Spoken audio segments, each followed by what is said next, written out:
தொடர் விடுமுறை காரணமாக கொடைக்கானலில் உள்ள 3 பெட்ரோல் பங்குகளில் போதிய எரிபொருள் இல்லாததால் வாகன ஓட்டிகள் மற்றும் சுற்றுலா பயணிகள் கடும் சிரமத்திற்கு உள்ளாகியுள்ளனர். இதுகுறித்தான கூடுதல் விவரங்களோடு இணைகிறார் நமது செய்தியாளர் குறிஞ்சிவேல். வணக்கம் குறிஞ்சிவேல். நிச்சயமாக திண்டுக்கல் மாவட்டம் கொடைக்கானலில் தற்போது பண்டிகை கால தொடர் விடுமுறையை முன்னிட்டு கடந்த 3 நாட்களாக சுற்றுலா பயணிகள் வருகை அதிகரித்து காணப்படுகிறது.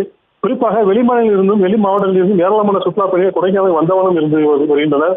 இந்த நிலையில் கொடைக்கானலில் மொத்தம் 3 பெட்ரோல் பங்குகள் இருக்கும் நிலையில் சுற்றுலா பயணிகள் அதிகம் வருகையால் தற்போது பெட்ரோல் தட்டுப்பாடு ஏற்பட்டுள்ளது.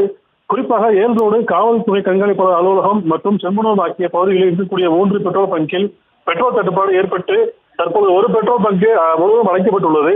மேலும் இருக்கக்கூடிய 2 பங்குகளில் பெட்ரோல் இல்லாத நிலையில் டீசல் மட்டும் சிறிதளவு இருப்பதால் விரைவில் இந்த 2 பங்குகளும் அடைக்கப்பட இருப்பதாகவும் கூறப்படுகிறது. இதனால் சுற்றுலா பயணிகள் மற்றும் உள்ளூர்வாசிகள் மிகுந்த சிரமப்பட்டு வருகின்றனர்.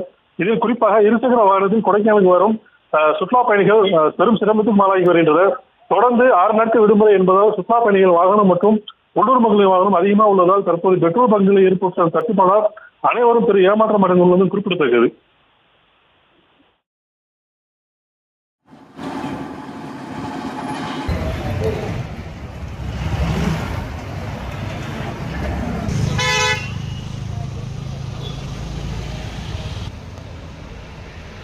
விவரங்களுக்கு நன்றி குறிஞ்சிவேல்.